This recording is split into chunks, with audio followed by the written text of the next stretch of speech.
Stephen's darker interests, social isolation, and longing for a girlfriend made him a powder keg. His anger was bubbling up, and with more and more posts talking about and acting violence on others he deemed worthy, trying to force girls into relationships, and commenting on the best and most effective ways to subdue women. As time went on, his anger only mounted. His worries about the coming revolution got worse, and suddenly, after meeting his beautiful neighbor, he decided he would make his fantasies a reality.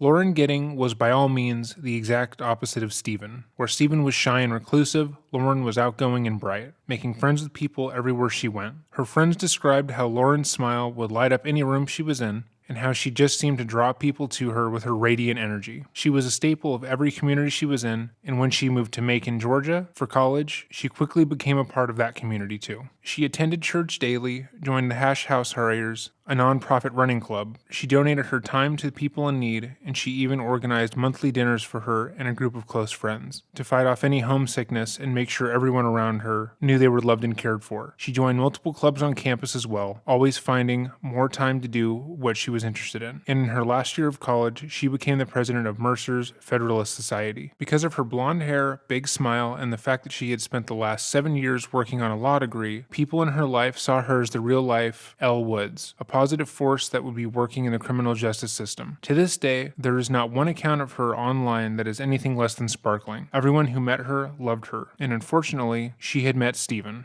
Stephen and Lauren were neighbors, with them sharing a small staircase and balcony right across the street from the Mercer University, where they both had gone to study criminal law. They moved in a week apart, and, as Lauren always did, she immediately made her mark with all of her new neighbors, but no one more than Stephen. Around this time, Stephen had been posting about his isolation and loneliness on various platforms, and Lauren, almost on cue, showed up and moved in next door. She would go out of her way to acknowledge him when they saw each other, saying hi when he was coming up the stairs as she was leaving, encouraging him to go out more, and just getting to know him. For her, it was nothing more than a pleasant interaction, something she did for everyone, but for him, it meant the world. Stephen was used to his self-imposed isolation. He was used to people thinking his chain mail was weird, and relied on that to keep people at a comfortable distance. He spent most of his nights at home and purposely shut down any notions of making long-term friends with his antics. And for the most part, it worked. People purposely avoided him, and he liked it that way. But Lauren was different. She refused to let his quirks get in the way of her being kind, and she refused to judge him for his interests. While none of Lauren's friends believed that she had been at all close to Stephen, or that she would call herself his friend, as it was just her nature to be kind, her general kindness towards him led to Stephen becoming enamored with her. He had never had anyone, let alone a beautiful, charismatic girl, show interest in him, and as time went on, his feelings continued to grow.